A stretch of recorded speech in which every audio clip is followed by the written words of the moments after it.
If you have them, and turn to the book of 1 Samuel. 1 Samuel chapter number 14 is where we're going to be this morning. 1 Samuel chapter number 14, continuing on with our series on the words stand still. Stand still. 1 Samuel 14, and we're going to begin reading in verse number 1. 1 Samuel 14, verse number 1. The Bible says, "Now it came to pass on a day that Jonathan, the son of Saul, said unto the young man that bare his armor, Come, let us go over to the Philistines' garrison that is on the other side. But he told not his father. And Saul tarried in the uttermost part of Gibeah under a pomegranate tree, which is in Migron. And the people that were with him were about 600 men. And Ahiah, the son of Ahitub, Ichabod's brother, the son of Phinehas, the son of Eli, the Lord's priest in Shiloh, wearing an ephod. And the people knew not that Jonathan was gone. And between the passages by which Jonathan sought to go over unto the Philistines' garrison, there was a sharp rock on the one side and a sharp rock on the other side. And the name of the one was Bozez, and the name of the other Sinah. The forefront of the one was situate northward over against Michmash, and the other southward over against Gibeah. Jonathan said to the young man that bare his armor, Come, and let us go over unto the garrison of these uncircumcised. It may be that the Lord will work for us. For there is no restraint to the Lord to save, by many or by few. And his armor bearer said unto him, Do all that is in thine heart. Turn thee, behold, I am with thee, according to thy heart. Then said Jonathan, Behold, we will pass over unto these men. We will discover ourselves unto them. And if they say unto us, Tarry until we come to you, then we will stand still in our place, and will not go up unto them. But if they say thus, Come up unto us, then we will go up, for the Lord hath delivered them into our hand, and this shall be a sign unto us. Both of them discovered themselves unto the garrison of the Philistines. And the Philistines said, Behold, the Hebrews come forth out of the holes where they have hid themselves. And the men of the garrison answered Jonathan and his armor bearer and said, Come up to us, and we will show you a thing. Jonathan said unto his armor bearer, Come up after me, for the Lord hath delivered them into the hand of Israel. Jonathan climbed up on his hands and upon his feet, and his armor bearer after him. And they fell before Jonathan, and his armor bearer slew after him. And that first slaughter which Jonathan and his armor bearer made was about 20 men, within as it were an half acre of land, which an yoke of oxen might plow. And there was trembling in the host in the field, and among all the people, the garrison and the spoilers, they also trembled. And the earth quaked. We know something about that in Oklahoma now, don't we? So it was a very great trembling. Let's pray. Our Heavenly Father, we thank you for this day. Thank you for the people that are here. And God, I just pray that you'd bless each and every one of them for being a part of the service today. Thank you for those that are watching on the live stream. Pray that you bless them as well. God, we ask that you would help us now as we look into your word. Please give me the words you'd have me to say. Help the folks that are here to listen and apply what they hear to their hearts. It's in Jesus' name that I ask these things. Amen. You may be seated.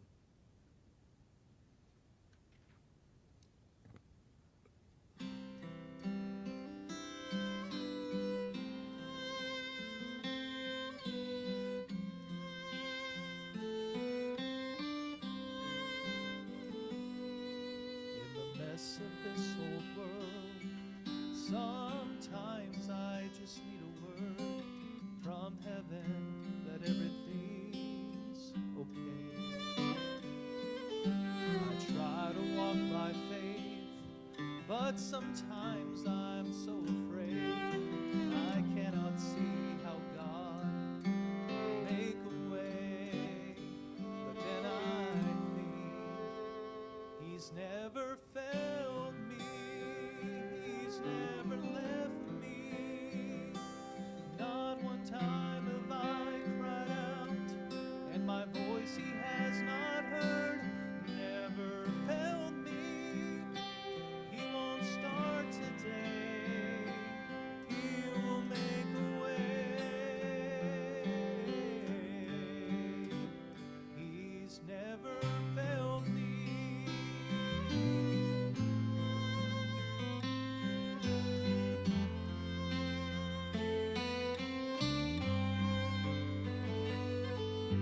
As broken as you feel, oh, your troubles, they are real. And I know you feel that God's forsaken you. But child, don't lose your faith. He is working while you wait. So just hold on, He will bring you through. He's never failed me. He's never left me. Not one time have I cried out, and my voice He has not heard. Never failed me. He won't start today. He will make a way. He's never failed me. He's been faithful, so faithful.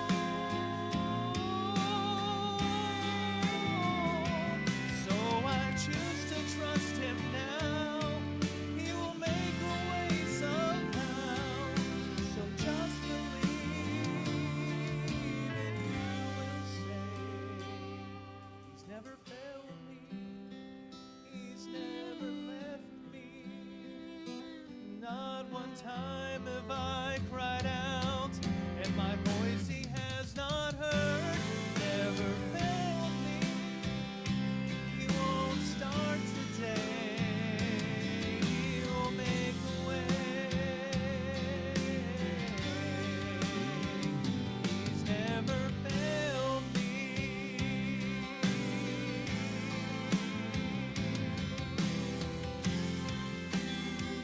He's never failed me.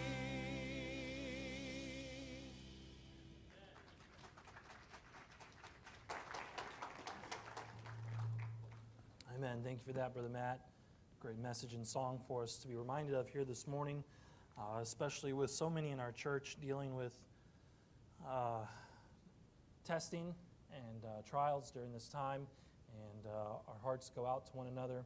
You know, when your body is in pain, it lets the rest of the body know, doesn't it? And it's a cry for help, for resources, and for attention. And the Bible talks about us as this local church being a body. And so when one member rejoices, we all rejoice together with it. But when one member is sorrowful, we should all sorrow with it. And it's good to have Miss Felicia's mom here with us. And we're praying for Evelyn. They're in the hospital, and it's still a very serious situation. You know, Brother Jerry and I talked for about a half hour yesterday, and he said the way the news comes, you can't even hardly process and react to it before more news comes. And so please pray for them, pray for Evelyn, that God would strengthen her and at least allow her to come home before they seek the next step of treatment. And I know that they would appreciate that. Pray for Miss Lisa. She had a successful surgery on Friday. I talked to Brother Dan yesterday, and he said that she was in a little bit of pain, but overall everything went well. And so I appreciate everyone that has already helped with meals for the Moors. That's a great blessing. I appreciate the ladies' class taking the lead on providing meals for them, and then the church taking over later in the week. If I could just encourage you, if you're on Facebook and you're in the church members page, please don't ignore those meal train requests. I don't know if you click on them and take the time to look, but it's pretty much the same people doing it every single time. And so I know those are not the only 3 people that have ovens in the church. And food's expensive. Have you noticed? And so it's kind of the responsibility of the body as a whole to help address these needs. So even if you don't feel comfortable with sharing your cooking with other people, there are these great things called gift cards. And I've never known anybody that turned down a gift card to get a meal for their family. So let's just be aware of those things. There'll be more of those in the coming days. And so we want to try and spread the load for ministering to one another. Let's see. And I told you about talking to Brother Casey, and Miss Kay has another chemo treatment this coming Thursday. So please pray for her that she would not have too adverse of a reaction, and that she'd be able to get back on her feet. And then we prayed for her on yesterday morning during the men's breakfast, but Miss Terry Short has been diagnosed with cancer, and they believe they've caught it pretty early, but she is still going to have to undergo treatment, and she's got some appointments coming up in the coming days. So please pray for Miss Terry and her family as she prepares to walk down this path that others of you have already walked down, and so be an encouragement to them as well. How many of you are familiar with the story of the 300 Spartans? You familiar? How many of you are only familiar with the 300 Spartans because of the movie 300? Okay, that's what I thought. Well, then you're kind of familiar with the general idea. It's interesting, that movie, it kind of dovetails with the Bible a little bit. Xerxes, of course, is talked about a lot in the Bible. I believe it's the same Xerxes that Esther was married to. But Xerxes was not the first emperor from that reign that tried to go into Greece to overthrow Greece. Darius had done the same thing just a few decades earlier, and he had failed.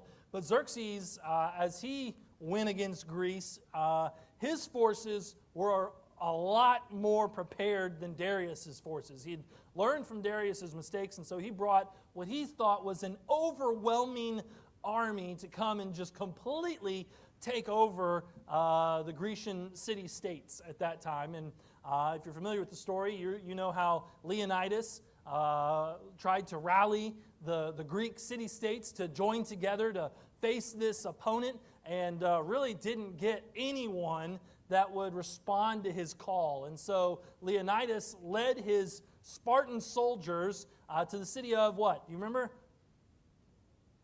There was Thermopylae. And there at Thermopylae, there was a couple of strategic advantages the Greeks could have. Now, we're very familiar with the pass, whereby, they had to come up right against the sea, and it was a very dangerous pass and very narrow, so that the Greek soldiers could cover that pass and fill it and kind of negate the Philistine numerical strength. But what you may not remember is that there was also basically a swamp. And the only path through this swamp was a path that was about the size of a chariot's width. Now, some people say it was the pass that was a chariot's width, but the pass was actually about 300 feet wide, which really isn't that wide. But when you've only got 600 men, every foot matters. And so that was a pretty wide space to defend, but the swamp was even narrower. Now, the first day that Xerxes decided to go up against Leonidas' Greek soldiers, they were just embarrassed. The Persians were. They really didn't make any headway. One historical account says that the Greeks only lost 2 or 3 men on that first day of battle, which is just absolutely incredible when you think about the type of hand-to-hand combat that they went through at that time. The Persians relied heavily on their bows and arrows, and unfortunately, as they were shooting, the bronze of the Greek soldiers' armor thwarted the effectiveness of those arrows. Their shields had bronze on it, their helmet had bronze on it, and so the arrows were just dinking off their helmets and ricocheting off their shields. The archers were no help. Now, on the second day, after being repulsed in the morning, there was a Greek defector who went to Xerxes and told him of a secret passageway to circumvent the Greek soldiers and to flank them. And by the time Leonidas found out that the traitor had revealed their secret, it was too late. The Greek soldiers were surrounded. And if you are familiar with the story, you know of their heroic stand against the Persians. To the last man they stood until they were all killed. And you would look at that and say, what a waste. What a waste of an army. What a waste of such fierce warriors. But what Leonidas didn't know behind him back in Greece, his testimony and his effort had an effect on the rest of the Greek city-states. And they had banded together and joined their armies to then face the Persian assault and ultimately to defeat them. You know, it's interesting as you think of those Greek defenders fighting in that narrow space where numbers didn't matter anymore. And then you realize that here in the Bible, several hundred years earlier, we have a similar story that takes place here in 1 Samuel chapter number 14. See, here we're also going to see a confined space where a small group of men, not 600 but 2, are going to potentially stand still and stand their ground to defeat a much stronger, outnumbering force of the Philistines. Now I want you to go with me in 1 Samuel 14, back to verse number 1, and kind of get an image of the picture that all of this is being painted in. We have here just, kind of like the once upon a time opening. It says, now it came to pass on a day. What day? I don't know. It was just a day, okay? So there was this day where Jonathan, the prince of Israel, says to his young man, his armor bearer that was with him, hey, let's go over to the Philistine garrison. Saul is very early in his reign, and so Jonathan, we would assume, is probably pretty young at this point. And he goes from being a nobody of the tribe of Benjamin to being the prince of Israel. I mean, his dad is now the king. And in the early days of Saul's reign, he actually experienced a little bit of success. We think of Saul typically as a failure, but there were some good days at the beginning. Last week we had talked about the threat that had come against Israel in the form of Nahash of the Ammonites. Nahash had attacked Yabesh Gilead there in the northern part of Israel, and Saul had rallied the people to go and defend Yabesh, and they had defeated Nahash and the Ammonites. And so, if you're familiar with Israel's history before this, and the stories of the judges particularly, then you would remember that typically what happened is an enemy would attack Israel, the people would cry out to God, God would send them a deliverer who would defeat the enemy, and then they'd have peace for 40 years, or as long as the judge was alive. And so I don't know if this is the right take or not, but I kind of imagine it being a possibility that Saul has been chosen. He may see himself as being chosen to deal with this one enemy that has come up against the people. He's beaten that enemy, and so now he kind of expects time for my 40 years of peace. And if you go to verse number 2, and you look at what Saul's doing at this point, it says, and Saul tarried in the uttermost part of Gibeah under a pomegranate tree. Now, the Bible doesn't necessarily say that Saul is wrong in what he's doing, but as king, Saul has a responsibility to deal with the enemies that are afflicting his people. He has a responsibility to protect them from anyone that would come against them, and that is the divinely given role of government, to protect the people under its care. If you were to read chapter number 13, you would find that Israel is not in a time of peace. They are not in a period where it is expedient, beneficial, or even appropriate for the king of Israel to be lounging underneath a shade tree. Some of you guys remember back in the early 2000s, pomegranates were kind of really popular. Have you ever noticed that throughout different decades, different fruits become very popular? In the 90s, it was cranberries. Everything was cran this, cran that. I mean, cranberries were just everywhere. Cran banana, cran apple, cran grape. I mean, anyways, it was just insane. But pomegranates, I remember watching those commercials for pomegranates, and it's like palm, and that bottle just looked so enticing. And they would squeeze those pomegranates, and the juice would come out and be like, man, that just looks like the best thing ever. I've always been a big fan of fruit juice. Anytime we have the Lord's Supper, we kind of hope that there'll be a little bit of grape juice left over so we can drink it in the office the next day. And this is a Baptist church, so it's not It's not wine, it's just grape juice, so, it's okay for us to drink it during the day. Anyways, that's not appropriate. I shouldn't have said that.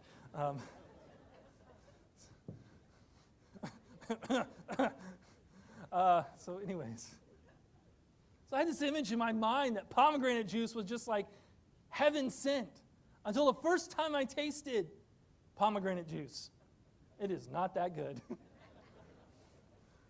It needs way more sugar in that. But here's Saul. And while he's sitting here, the Philistines are pestering the Israelites. They're robbing the Israelites. They're going through like a band of thieves, just spoiling the country. And during this time, many of the Israelites have gone into hiding because the Philistines, it seemed, were just too strong. I mean, there was no way they could face the Philistines. They had invaded and they had incorporated themselves so much into the landscape of Israel that there was no getting rid of them. We're going to see in a minute that the Philistines actually had a garrison that was within sight of Saul's capital. Okay, about 3 miles away from Saul, the king of Israel's camp, there is a Philistine garrison. And so they might as well be ruling the country. And yet Saul seems to be okay with it. The enemy is lurking nearby. And while he sits under a shade tree, he fails to ensure the safety of the people that are suffering. This does not sit well with Jonathan. Jonathan is not the sit around and see what happens kind of guy. Jonathan's a man of action. Jonathan goes to his armor bearer, who was a young man, and tells him that they're going to do something about this situation. They're going to cross over and at least check out what's going on with the Philistines. He said, look, we're safe here. We got our 600 bodyguards. We got the priest. He's here with us. I mean, we've got everything we need to be safe ourselves right here. But I can't do that. Not while there are people that are out there suffering and suffering loss and suffering life.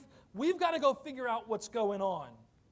So Jonathan is prepared to take that 4-mile hike from Gibeah to Michmash to check on this Philistine garrison. And he tells his armor bearer not to breathe a word of what they're doing to anyone, especially not to his dad. And so they slip away. In verse number 3, they're able to get out, and the Bible says the people knew not that Jonathan was gone. And so if you can just picture the two of them kind of gathering their things, getting all their weapons and armor and maybe some provisions together so that they can go out, and they're trying to do it without raising any suspicion from the people who are around. I have a golden doodle at home, and one thing I've noticed about this creature is I can't get up without her getting up. I can't move without this animal following me everywhere I go. And the worst time of it is in the morning. I wake up before the boys, I do my Bible reading, I do my prayer time, and all that time she sits on the recliner next to me and stares at me. She rarely closes her eyes during this time. She's just looking at me. And as soon as I go to put the leg rest down, she is up like a bolt. And she goes and stands right in the door to the hallway because she knows in my routine the next step is to go wake up Titus. And so she waits there, and she spins in a circle while I put my coffee cup in the dishwasher, right? No, as I set it on the counter for somebody else to deal with. I don't want to make noise, so I'm trying to be considerate to the rest of the family. And she has this weird thing. Brother Bo, I don't know if her brother does this, but she sounds like a walrus. And she does this thing where she like sneezes in excitement. You know, she's like, oof, oof, oof. It's the weirdest thing. I've never seen a dog do this. But as soon as I start walking down that hallway, she heads to Titus's door. And if it's cracked open, she pushes it open. She jumps up on his bed and starts licking his face. And she just likes following me everywhere I go. And so if you're going to try and sneak around, you got to make sure the dog doesn't know that you're moving. And so here's Jonathan and his armor bearer. They're trying to sneak out, and hopefully no one knows that they've gone missing. Now, as they make their way to Michmash, Jonathan has a bit of a conversation with his armor bearer. And Jonathan is just like one of the coolest people in the Bible. And this is one of our introductions to him, and you just can't help but love him when you read these things because he's not a wimp, he's not shy or timid, he's just like, bam, we're going for it. The author begins by repeating and expanding a little bit on Jonathan's first statement. And so if you look in verse number 6, as they're going, Jonathan says to the young man that bears armor, "Come, let us go over unto the garrison of the uncircumcised." Okay, we've seen that before. That's how the author introduced us to this passage. But then he expands on it a little bit and tells us what he said next. He says, "It may be that the Lord will work for us." I like that. Hey, let's go venture out. Let's put ourselves out there. Let's take a risk and see if God won't do something for us. That is a missing attitude from our culture today. Man, we need more of that. Let's go and let's see if God will do something for us. Let's put ourselves out there. Let's take a step of faith. Let's expect something from God and see if He doesn't come through. I don't like that, Brother Gary. I mean, I just think we just need to trust God, let Him lead. And, if God told me to go and do something, I would go and do it. But I'm not going to step out and risk anything. I think Jesus likes it when we put His strength to the test. Taste and see. Cast your care upon me. Try me. I think He likes it. Jonathan's here saying, let's see what God's going to do. This is just good stuff. He goes on. It makes me excited. He says, there is no restraint to the Lord to save by many or by few. It's true. We don't need the majority to see God work. It gets frustrating sometimes. You're not going to like me for saying this, and you're going to think less of me. That's okay. But I look around, and we're very blessed. But I see some of the resources that other people get to work with. I'm like, man, that would be nice. I look around, I compare. You say you're not supposed to compare, Pastor. Well, I do. I'm sorry. And it's easy to look at something else and say, well, it would be nice if we had blah. Well, it sure would be helpful if we could do blah. Well, Jonathan is saying, says, God is not restricted whether you have much or whether you have little. Let's put ourselves out there and see what God could do, because even though there's only two of us, God could still do something pretty good. I like Jonathan's attitude. I wish I had more of Jonathan's attitude here. God is not limited to save by many or by few. Now, this is really cool. It just keeps getting better, because the armor bearer looks at Jonathan and he says, I don't know about this, Jonathan. Remember that Alexa commercial? Not your Alexa, the little Amazon device, Alexa. And, Alexa says, it's for senior adults, Alexa for seniors. And Alexa says, the current temperature outside is 83 degrees. And there's a senior adult sitting there saying, I don't know about that. And then it says something later. It says, the Fed reports that the report came out better than expected. And the senior adult's sitting there and saying, I don't know about that. There are people, it's not exclusive to our seniors, so let me get back to the rest of everybody else. We all struggle with doubting sometimes. And haven't you ever been, exposed to or put up against someone that's just like super positive? And they're saying, hey, God's good, brother, and God's going to do it, and He's got it under control, and you're just like, I don't know about that. I wouldn't blame this armor bearer if Jonathan would have been like, living off a high of espresso and Wheaties and just feeling like he can take on the world. And he says, hey, God's got this. And the armor bearer's like, Jonathan, I don't know about all this. Are you sure? But that's not what he says, is it? He says in verse number 7, do all that is in thine heart. Turn thee. Behold, I am with thee. We talk a lot about the kind of friend that Jonathan is to David later on in his life. But here's an example of the fact that Jonathan benefited from good friends in his life too. And maybe Jonathan was able to be a good friend to David because early on in his life, he had a friend and an armor bearer who said, Jonathan, whatever's in your heart, do it because I'm with you. Jonathan comes up with a plan. I love this plan because this is a plan that says we're going to have success one way or another. We're going to put ourselves out there. We're going to see what God's going to do, but whether God pushes us forward or whether we have to stand still, we're going to get a victory today. He says we're going to discover ourselves to the Philistines. Verse number 8. And if they say unto us, tarry until we come to you, then we will stand still in our place, and will not go up to them. But if they say thus, come up unto us, then we will go up. For the Lord hath delivered them into our hand, and this shall be a sign unto us. Now, if you were to go back to verse number 4, you would find that Jonathan had discovered a strategic place to defend. There's a reference there to the Michmash Pass. It's a pair of stones that stood close together. It formed a narrow passageway where strength of numbers would have had little impact on a fight. Jonathan decides to stand his ground in a place where he and his armor bearer could stand in the pass like Leonidas would several hundred years later, standing against the Persians. And if the Philistines come to them, they can hold their own for a very long time there at that pass. It's very strategic placing.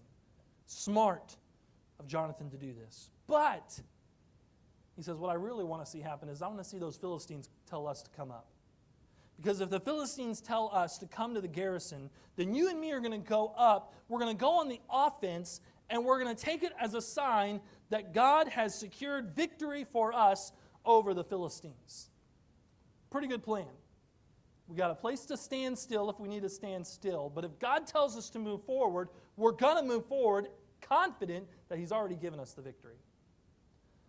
Now, talk is one thing. Anybody can talk. You may not think, but any one of you could stand up here and say, hey, we need to do something for God. We need to progress. We need to advance. We need to move forward because God's got this. Any of us could do that. But it's something totally different to put your words into action. Right? Ladies, don't you love it when you tell your husband about a problem in the house and he says, I'll handle it? What does it mean? I'll handle it. Men, it means eventually we will handle it. May not be in their timetable, but we will eventually get it done. This year or next year. It's one thing to say that you're going to do something. It's another thing to actually put your words into action. And that's what Jonathan and his armor bearer do almost immediately. Verse number 11, both of them discovered themselves unto the Philistines. They reveal themselves, they step into the passageway, and they say, hey guys, here we are. And the Philistines respond immediately by mocking them. I'm going to get ahead of myself. I'm going to try really hard not to. Okay. Stay with where we are. They mock them. They say, look at these Hebrews. They're coming out of their holes. They're so scared of us, they went hiding like a bunch of rats. I wonder what's caused them to come out. What are you doing, Hebrews? Go back to your little tunnels. And the next statement, the Philistines give Jonathan and his armor bearer the answer they were looking for. After mocking them, making fun of them, belittling them, they said, come up to us, and we will show you a thing. I mean, these Philistines are some pretty confident bullies. For good reason. They've never had any one in the last several years stand up to them with any strength. Saul certainly isn't standing up to them. He's hiding under the tree. But here's Jonathan, and he says, hey, here we are. And, oh, here they go. Look at these Hebrews. Hey, you guys, come on up here. We'll show you something. Sounds like a bully, doesn't it? Hey, come on over here. Let me show you something. Listen, kids, teenagers, if somebody says, hey, come on over here, let me show you something, you should not go over there. Did I tell you about the time my brother Micah played a mean trick on me? Well, there was many times that this happened, so I may or may not have told you about this one. I think I have. He told me, he said, hey, put this blindfold on. Mistake number one. So we're going to play a game. You got to guess what it is I put in your mouth.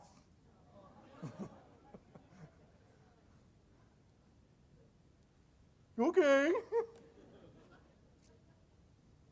So we played this game in junior church. Okay. So I open my mouth, and he shovels in a spoonful of coffee grounds.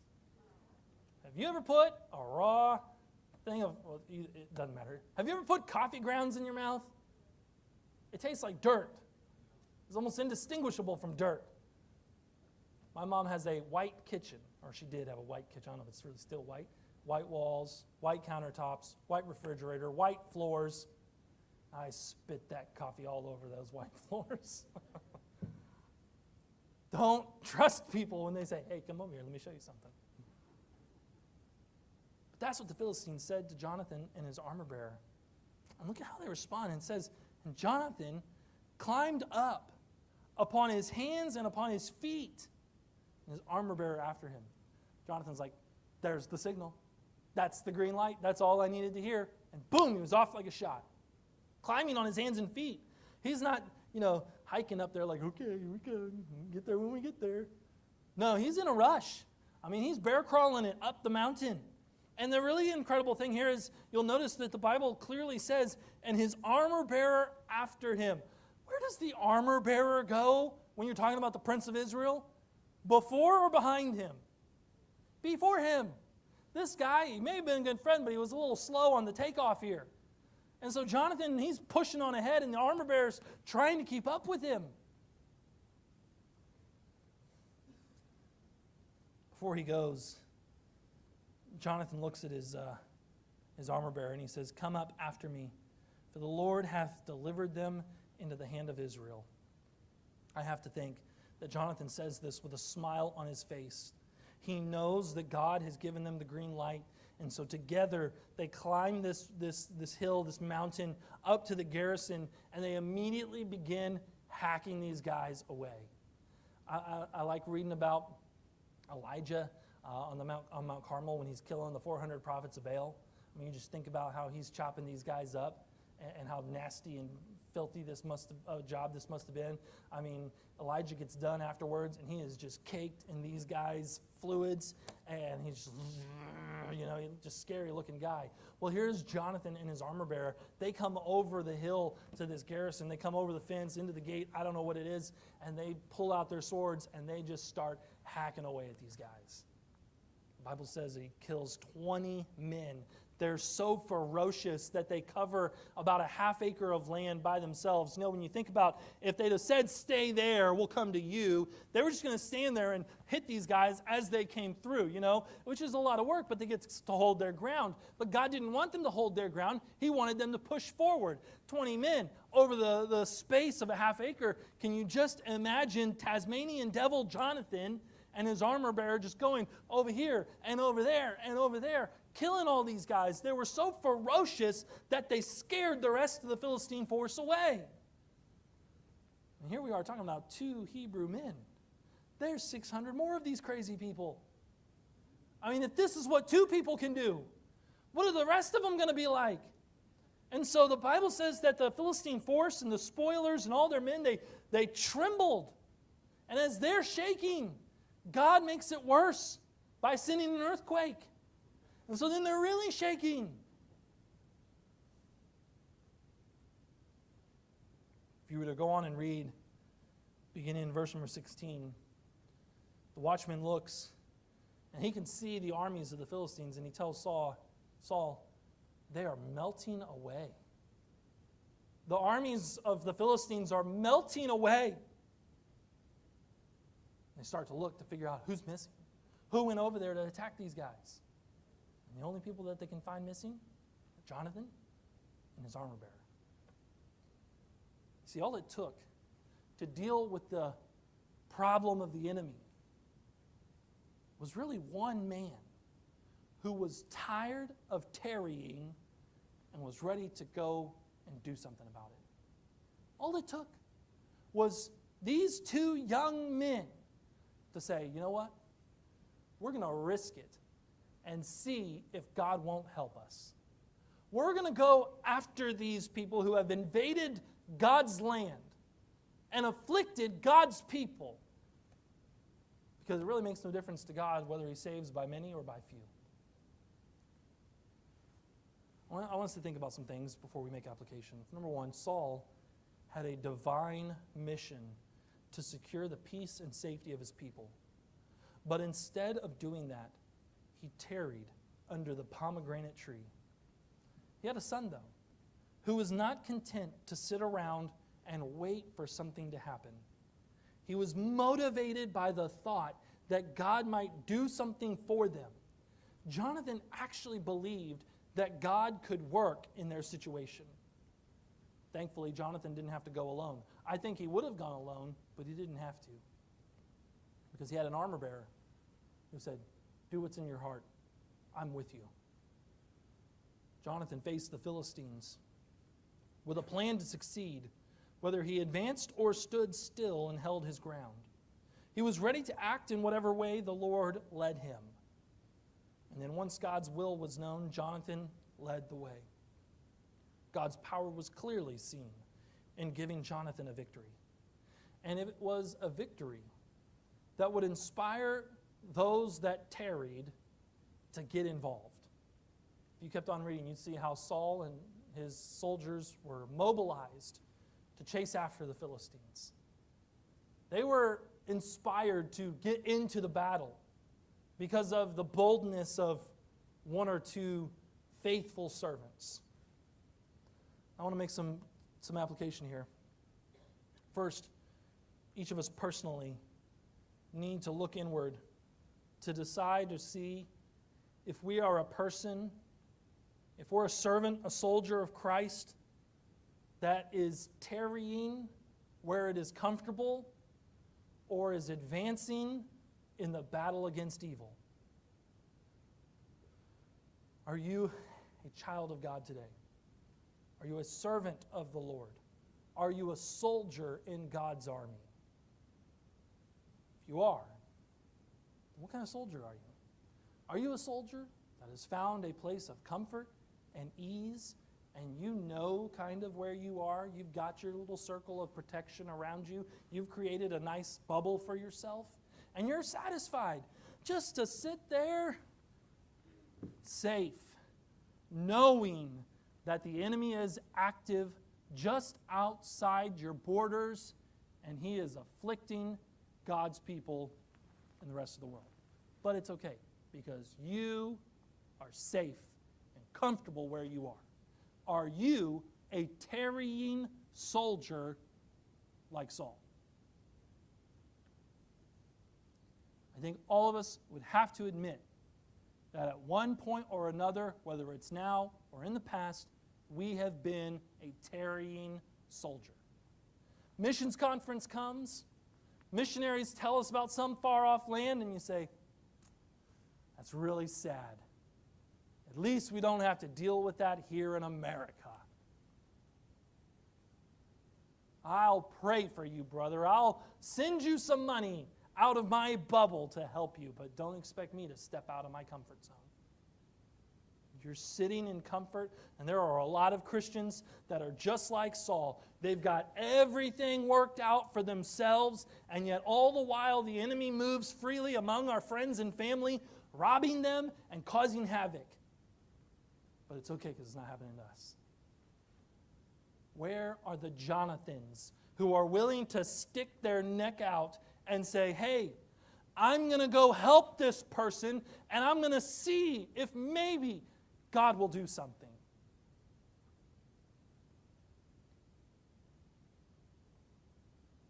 I'm not very many.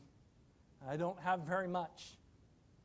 But what is it with God to save by many or with few? I'm willing to take the risk to see what God would do. We need Christians that will engage with the culture with a plan to make a difference. You know, there are a lot more armor bearers out there than you might think. You think, well, if I step out by myself, then I'll be out by myself. You'd be surprised how many other Christians would be inspired by your testimony to stand with you. Christians that are willing to take the risk.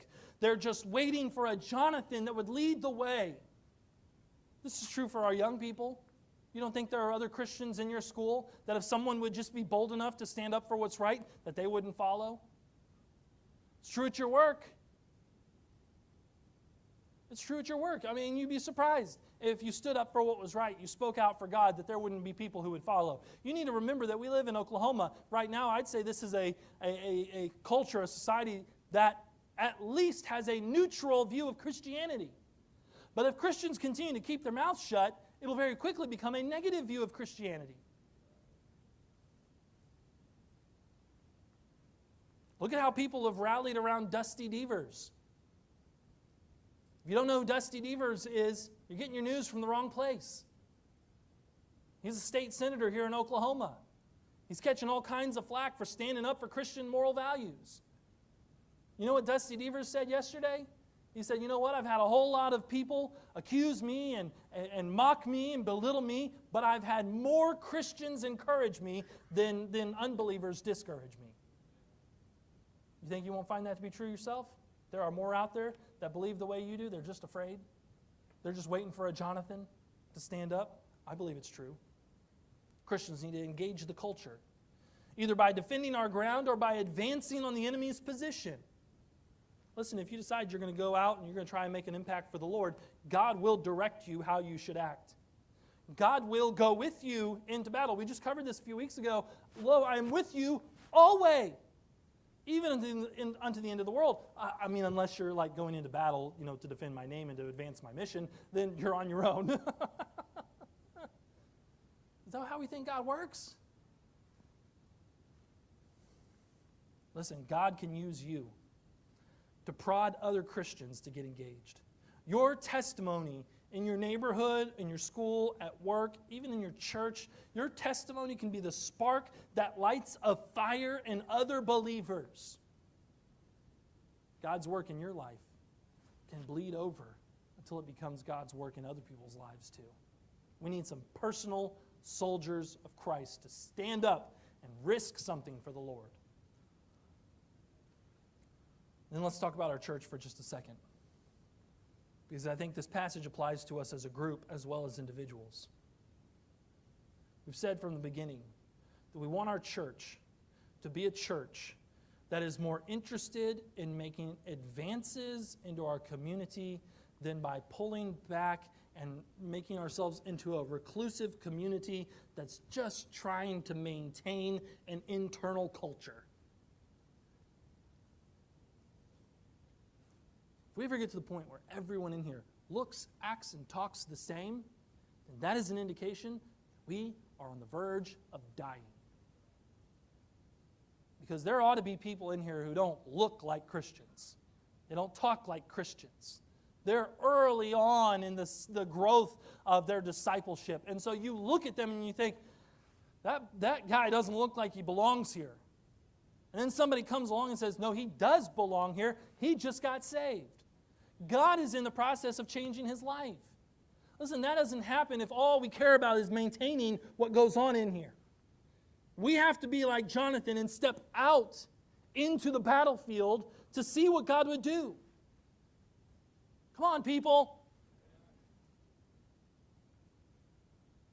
Say guests are like, oh, he wants me to say something. No, if you're a guest here, you're good. You don't have to say anything. But the members of the Baptist Tabernacle ought to be united in this mindset of we are not here to make some kind of Disney World Christian thing where you have to pay your dues in order to get in. And when you get in, it's a magical place of happiness. Lots and lots of churches are satisfied with where they are. We should not be. And you look at churches of the past, maybe you've gone to some of these churches, they've won battles in their history. At one time they were moving forward, but then they became content. And they began to tarry in their comfort zone. I've seen it. Have you? You know, when a church starts to tarry in their comfort zone, it's bad news for the future of that church. We will not be like that.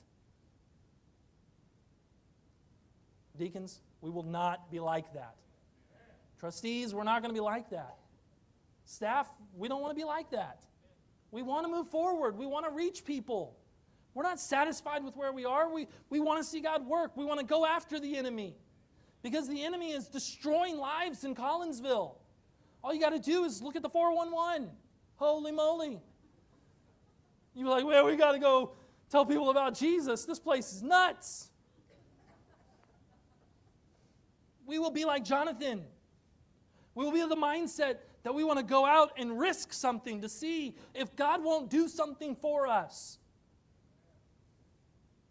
I want to go out and see how God will give us a victory. If it means we'll stand still and defend our ground, then we will do it. I want you to notice, even in the stand still, where did Jonathan stand still? He didn't stand still in the camp. He went out into enemy territory, he found a position he could defend, and he said, we're going to stand still right here. But if God gives us the go-ahead to advance, we're going to charge forward. Everybody else is going to struggle to keep up. We're going to be Jonathan on our hands and feet, bear crawling up the mountain, while the armor bearer is behind going, carrying all the gear.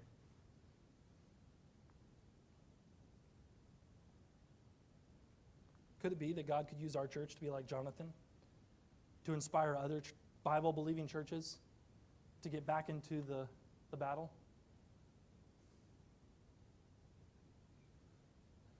We aren't going to tarry in comfort because we could be pretty comfortable. We've got a pretty cozy setup. We know what it takes to make this work. We could be pretty comfortable. But we're going to decide not to be because we can't afford to be. When the enemy is at work in our community, we, as the lighthouse of God here in Collinsville, we've got to advance. This morning, are you personally a tarrying soldier, or are you a Jonathan? This morning, is our church satisfied with just being a tarrying congregation, to just settle down and live out the rest of our days in comfort? Or do we actually want to risk something and see how God might work? I want to see how God's going to work, and I hope you do too. Let's bow our heads and have a time of prayer. This morning, I want to challenge you to look into your life and to be honest with yourself and honest with God. Are you satisfied with a position of comfort and just tarrying until God comes back or God takes you home? Or are you a soldier that's ready to move out and risk something to see how God might use you? Jesus said that we were to occupy till he comes. That doesn't mean stand still. That means we've got to go and occupy enemy territory. We have a mission. We can't accomplish that mission to go if we're just sitting. And today, if you are a tarrying soldier, I would submit that you need to confess that to God. Not to me, not to the people sitting next to you, but to God. And you need to determine today that you're going to have the heart of Jonathan to say, we are going to go out, me and my family, and we are going to attack the enemy's forces. We're going to be a light in our neighborhood. We're going to be a light in our school. We're going to be a light at work. And we're going to see if God won't do something with us. We're going to have a time of invitation. And I heard a preacher say this week, when we make a physical response, it solidifies the spiritual decision that we want to make. And I'm going to challenge you today, if you're serious about getting into the fight. You look around and you see our culture, you see our society, and you say something's wrong. Somebody needs to do something. You're that somebody. And if you are convinced that that is true, then I'm going to invite you to take some time to pray. I think you should either kneel there at your pew and talk to God, keep your head bowed and talk to God, Or you can come to this altar and say, Lord, I've been a tarrying soldier. Help me to move forward for you. Perhaps you look at our church and you say, you know what, there is more we could do to be a light in this community. And I'm not going to point fingers at anybody. I'm going to take personal responsibility as a member of this body. But God, I'm going to ask you today that you would work in our church and help us to be an advancing congregation for you. We're going to have a time of invitation here. I'm going to have you go ahead and stand. Go ahead and stand if God hasn't spoken to you about this matter. If you bow your head, Miss Sharon's going to play. And if you need to make a decision this morning about this matter, I'm going to invite you to come. I'm going to invite you to kneel there at your pew. But as she plays quietly, don't ignore what God's doing in your heart. Let's make a decision for Him. The first step, if you're serious about this, is to talk to God right now and let Him know that you're serious.